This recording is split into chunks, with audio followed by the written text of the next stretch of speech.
Assalamualaikum warahmatullahi wabarakatuh. Halo teman-teman, kembali lagi di channel Teman Belajar. Untuk video kali ini kita akan membahas soal lanjutan dari pemahaman bacaan dan menulis. Soal yang pertama atau soal nomor 15, gagasan utama paragraf kedua teks di samping adalah, kita mencari gagasan dari paragraf kedua. Kita baca dulu. Sebagai pusaka warisan leluhur, proses pembuatan batik pada zaman dahulu tidak main-main karena dilakukan dengan melibatkan seluruh indera rasa. Konon, pada masa kerajaan tidak jarang untuk membuat selembar kain batik harus melalui serangkaian ritual, seperti berpuasa dan bersemedi. Mori atau kain yang akan dibatik harus direndam dahulu selama 40 hari 40 malam. Pada zaman dahulu, membuat batik tidak sekedar asal jadi karena ada serangkaian kegiatan ritual yang harus dilakukan agar auranya keluar. Kegiatan ritual dilakukan untuk mendapatkan ilham dalam menciptakan motif batik. Dari laku seperti inilah motif batik diyakini mengandung nilai filosofi. Berarti ini terkait dengan proses pembuatan batik yang tidak main-main karena dilakukan dengan melibatkan seluruh indera rasa. Berarti kita cari gagasan utamanya di opsi jawaban. Opsi yang A, motif batik yang baik dihasilkan melalui laku ritual berpuasa dan bersemedi selama 40 hari. Ini ada di paragraf kedua, tapi ini bukan merupakan gagasan utama karena ini hanya sekedar kalimat penjelasan dari gagasan utama. Berarti opsi yang A salah. Opsi yang B, dari kegiatan ritual pembatik zaman dahulu, motif batik diyakini memiliki nilai filosofi. Ini juga bukan termasuk gagasan utama, ini bisa dibilang sebagai kesimpulan. Yang C, batik dianggap warisan leluhur karena dihasilkan melalui laku ritual agar auranya keluar. Ini tidak menjelaskan inti pokok atau gagasan utama dari teks. Lanjut, D, hanya pembatik zaman dahulu yang melakukan ritual tidak main-main sebelum membatik, ini juga bukan. Opsi yang E, pembuatan batik pada zaman dahulu dilakukan dengan melibatkan seluruh indera rasa. Nah, ini tepat karena ini merupakan pokok bahasan atau inti pokok yang dibahas dalam paragraf kedua, yang mana proses pembuatan batik itu dilakukan tidak main-main karena melibatkan seluruh indera rasa.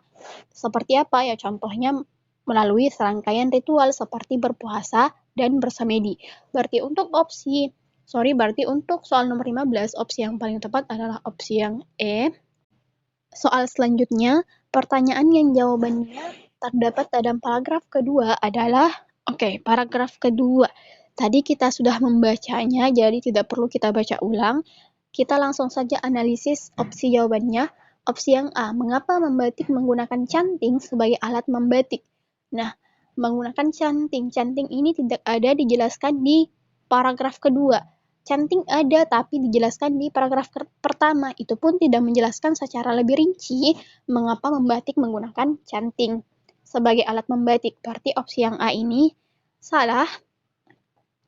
Opsi yang B, bagaimana proses pembuatan batik pada zaman kerajaan? Proses pembuatan batik.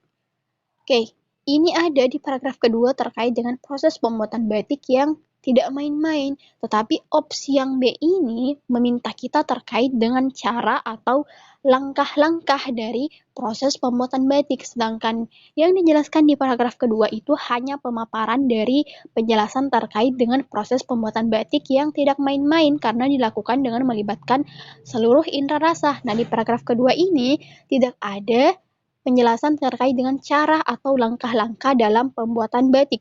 Berarti opsi yang B ini juga salah. Opsi yang C, mengapa disebut batik? Nah, ini sudah pasti salah. Ini tidak ada sama sekali dijelaskan terkait dengan mengapa disebut batik. Lanjut, opsi yang D, mengapa motif batik diyakini mengandung filosofi? Nah, setelah kita baca tadi, ini ada di kalimat terakhir paragraf kedua. Kita baca mulai pada zaman dahulu. Pada zaman dahulu, membuat batik tidak sekedar asal jadi karena ada serangkaian kegiatan ritual yang harus dilakukan agar auranya keluar. Kegiatan ritual dilakukan untuk mendapatkan ilham dalam menciptakan motif batik. Dari laku seperti inilah motif batik diyakini mengandung nilai filosofi. Berarti pertanyaan dalam opsi D, mengapa motif batik diyakini mengandung filosofi, itu terdapat di paragraf kedua, apa ya? Kenapa motif batik diyakini mengandung filosofi? Ya karena itu tadi, karena dalam membuat batik itu dilakukan menggunakan serangkaian kegiatan ritual. Nah, kegiatan ritual ini dilakukan untuk mendapatkan ilham dalam menciptakan motif batik. Nah, dari situlah motif batik diyakini mengandung nilai filosofi. Berarti untuk nomor 16, opsi yang tepat adalah opsi yang D. Kita baca dulu opsi yang E. Apa saja yang bisa digali dari sehelai kain batik? Sehelai kain batik ini tidak ada sama sekali dijelaskan di paragraf kedua. Ini hanya ada dijelaskan di paragraf pertama.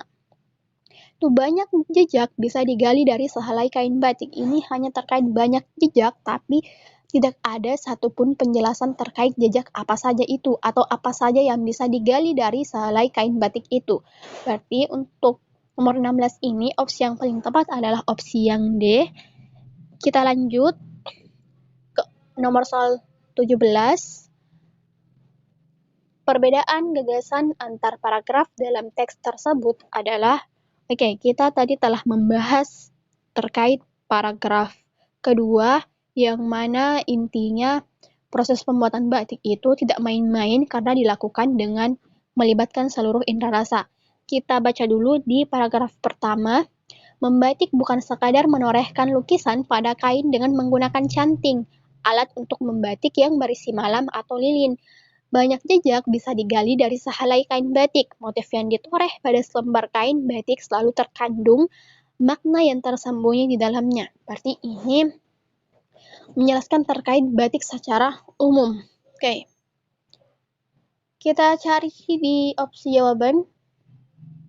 Paragraf pertama memaparkan batik secara umum, sedangkan paragraf kedua memaparkan batik secara khusus. Opsi yang A ini salah karena paragraf kedua itu menjelaskan terkait dengan proses pembuatan batik. Opsi yang B, paragraf pertama memaparkan konsep batik, sedangkan paragraf kedua memaparkan unsur batik. Nah, konsep dan unsur ini tidak ada sama sekali dijelaskan di paragraf, berarti opsi yang B ini salah.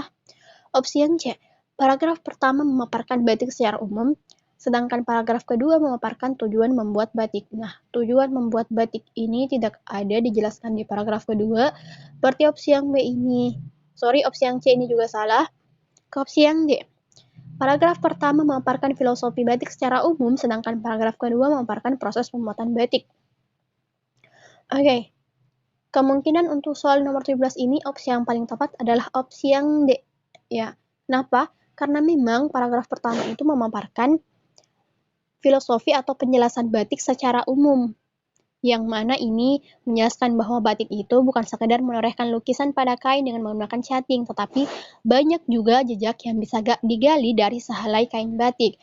Nah, untuk paragraf keduanya itu memaparkan terkait dengan proses pembuatan batik yang dilakukan tidak main-main karena dilakukan dengan melibatkan seluruh indera rasa. Berarti opsi yang paling tepat adalah opsi yang D. Kita baca dulu opsi yang E.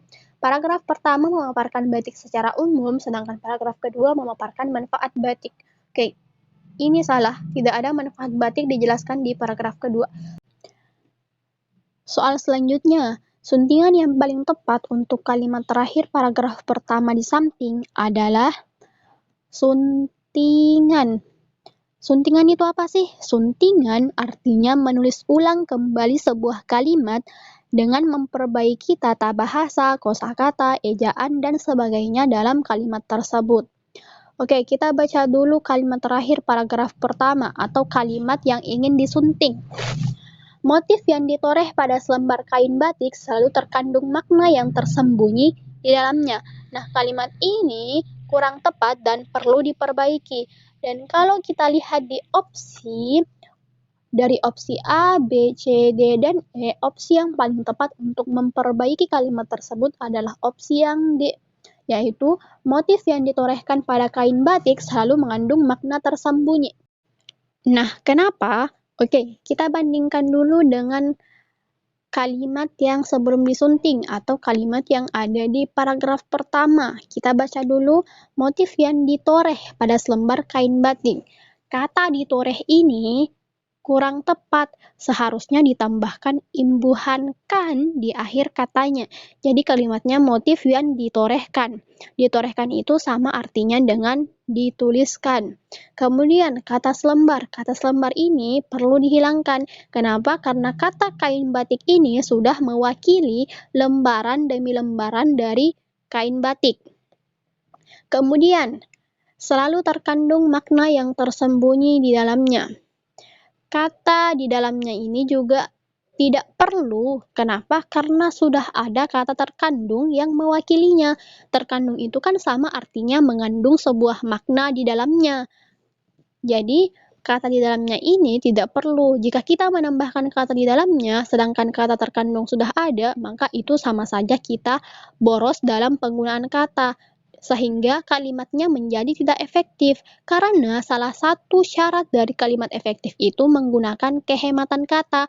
Kehematan kata artinya tidak boros dalam menggunakan kata atau tidak mubazir dalam menggunakan kata. Jadi kata di dalamnya perlu dihilangkan. Jadi untuk memperbaiki kalimat yang ada di paragraf pertama adalah opsi yang D, yaitu kalimatnya adalah motif yang ditorehkan pada kain batik selalu mengandung makna tersembunyi. Kita lanjut ke soal selanjutnya.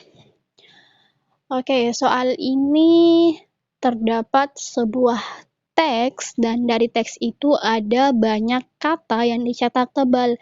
Nah, kata yang dicetak tebal tersebut kita diminta untuk menganalisis apakah kata itu perlu diperbaiki atau tidak perlu diperbaiki.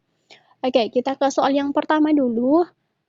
Soal yang pertama adalah kata kuantitas. Kita baca dulu.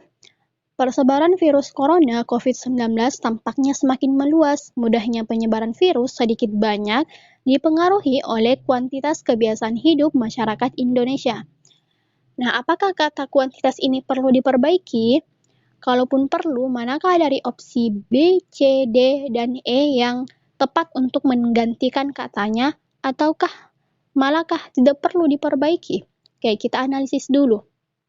Nah, kata kuantitas ini kurang tepat dan perlu diganti dengan kata kualitas. Apa sih bedanya kuantitas dengan kualitas? Kuantitas itu artinya jumlah, sedangkan kualitas itu artinya nilai. Kuantitas adalah sesuatu yang dapat dihitung dengan angka, sedangkan kualitas adalah sesuatu yang tidak dapat dihitung dengan angka. Kalau kita lihat dari kalimatnya, ada kebiasaan hidup masyarakat Indonesia. Nah, kata sebelum yang digunakan untuk memperbaiki kalimatnya dapat digunakan menggunakan kata kualitas. Jadi, kalimatnya dapat diubah menjadi penyebaran virus sedikit banyak dipengaruhi oleh kualitas kebiasaan hidup masyarakat Indonesia. Seperti apa kualitas hidup kebiasaan masyarakat Indonesia? Ya, contohnya mencuci tangan, menggunakan hand sanitizer, intinya menjaga kebersihan. Jadi, kita bisa lihat dari kualitas kebiasaan hidup masyarakat. Apakah kualitasnya baik atau buruk? Kalau buruk, berarti itu bisa mudah tersebar virus corona. Kalau kualitasnya bagus atau baik, itu dapat mencegah penyebaran virus corona. Berarti untuk soal nomor 19, opsi yang paling tepat adalah opsi yang D. Kita lanjut. Nomor 20. Ini terkait dengan kata serentak. Kita baca dulu. Mulai dari mencuci tangan, menggunakan hand sanitizer, hingga mengonsumsi vitamin tambahan perlu dilakukan secara serentak sebagai upaya pencegahan penyebaran virus tersebut. Nah, kata serentak ini juga salah. Seharusnya perlu diganti dengan kata rutin atau opsi yang B. Kenapa? Serentak ini kan artinya bersama-sama, artinya banyak orang. Nah, sedangkan kalimat ini hanya merujuk pada satu orang atau masing-masing orang. Jadi, ini bisa diganti dengan kata rutin.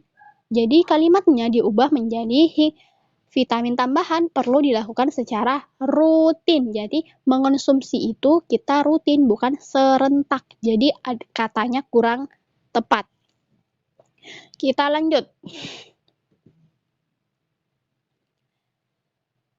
Oke, ini katanya adalah kata gencar. Apakah kata gencar ini perlu diperbaiki atau tidak perlu? Kita baca dulu lagi kalimatnya. Pemberitaan yang semakin gencar tentang bahaya virus juga semakin marak. Apakah kata gencar ini perlu diperbaiki dengan kata ramai atau rame? Nah, kalau kita lihat kata gencar ini sudah tepat dan tidak perlu diperbaiki. Gencar itu kan artinya terus-menerus atau tidak terputus-putus. Jadi pemberitaan itu terus-menerus ada dan tidak terputus-putus. Jadi untuk soal ini katanya tidak perlu diperbaiki atau opsi yang paling tepat adalah opsi yang A, karena tidak mungkin juga kita ubah dengan kata ramai, apalagi rame. Rame itu bukan kata baku ya. Kita lanjut lagi. Untuk soal nomor 22 katanya adalah hoax. Apakah kata hoax ini tepat? Nah, kata hoax itu berasal dari bahasa asing, jadi penulisannya harus miring. Jadi opsi yang paling tepat adalah opsi yang E. Sebenarnya opsi yang D juga bisa karena kata hoax itu ada kata serapannya yang diserap dari bahasa Inggris ke bahasa Indonesia. Apa serapannya? Ya ini, hoax. Opsi yang D. Tetapi opsi yang D ini dimulai dengan huruf kapital, jadi tidak bisa kita ambil sebagai jawaban yang paling tepat. Jadi untuk soal nomor 22 ini, opsi yang paling tepat adalah opsi yang E, yaitu hoax yang ditulis dengan huruf miring. Karena salah satu syarat penggunaan huruf miring itu, jika katanya berasal dari bahasa asing, perlu ditulis dengan huruf miring. Oke, kita lanjut. Soal nomor 23, ini kalimatnya adalah relevan. Apakah kata relevan ini tepat? Kita baca lagi kalimatnya. Sebagai masyarakat yang cerdas, kita dituntut untuk selalu berpikir kritis, memilih dan memilah berita mana yang relevan dikonsumsi. Nah, kata relevan ini kurang tepat. Seharusnya diganti dengan kata baik atau opsi yang B. Jadi kalimatnya diubah menjadi, sebagai masyarakat yang cerdas, kita dituntut untuk selalu berpikir kritis, memilih dan memilah berita mana yang baik untuk dikonsumsi. Bukan relevan ya, relevan ini artinya sesuai, dan untuk kata relevan ini kalimat katanya tidak cocok digunakan di kalimat seperti ini. Lanjut soal nomor 24, ini katanya yaitu mawas diri. Apakah kata mawas ini perlu diperbaiki atau tidak? Kita baca dulu. Oleh karenanya, mari mulai mawas diri sebagai langkah upaya yang mudah dalam menyikapi banyaknya berita-berita negatif di sekitar kita. Oke, mawas diri ini katanya sudah tepat ya. Mawas diri ini artinya memeriksa diri sendiri. Nah, jadi untuk sebagai langkah upaya yang mudah dalam menyikapi banyaknya berita-berita negatif, kita perlu mawas diri atau memeriksa diri. Berarti untuk soal nomor 24, opsi yang paling tepat adalah opsi yang A, yaitu katanya tidak perlu diperbaiki. Oke, kita lanjut ke kata terakhir, yaitu kata negatif. Nah, kata negatif ini penulisannya salah, seharusnya diubah menjadi opsi yang D, yaitu negatif. Kenapa? Karena kata negatif ini masih dalam bahasa asing, jadi perlu kita ubah ke unsur serapan bahasa Indonesia. Dan unsur serapan bahasa Indonesia dari kata negatif itu adalah opsi yang D, yaitu negatif. Oke, untuk soal pemahaman, bacaan, dan menulis cukup sampai sini dulu. Dan sampai jumpa di pembahasan soal-soal selanjutnya. Terima kasih.